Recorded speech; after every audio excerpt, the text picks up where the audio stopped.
En ce temps-là, les scribes qui étaient descendus de Jérusalem disaient: Ce Jésus est possédé par Belzéboul. C'est par le chef des démons qu'il expulse les démons.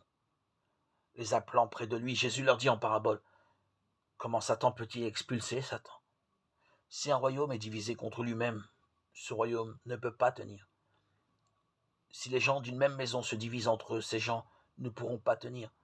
Si Satan s'est dressé contre lui-même, il s'est divisé et il ne peut pas tenir. C'en est fini de lui.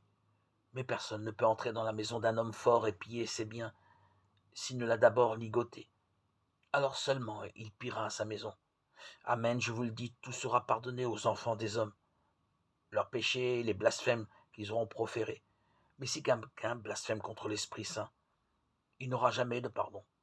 Il est coupable d'un péché pour toujours. Jésus parla ainsi parce qu'ils avaient dit: Il est possédé par un esprit impur. Marc 3, 22, 30. Avec la renommée de Jésus qui s'étend, grandit aussi l'opposition à son égard. C'est maintenant de Jérusalem que débarquent des censeurs. Les mieux instruits, les plus attachés aux préceptes et traditions se révèlent indisponibles au royaume.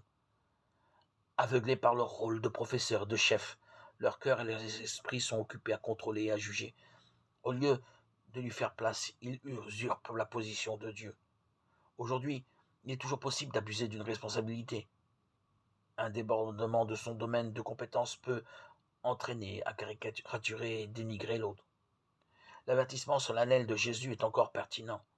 Si vous jugez légèrement et ne reconnaissez pas l'Esprit Saint à l'œuvre dans les fidèles et au-delà, vous vous enfermerez vous-même dans une exclusion dont personne ne pourra vous tirer.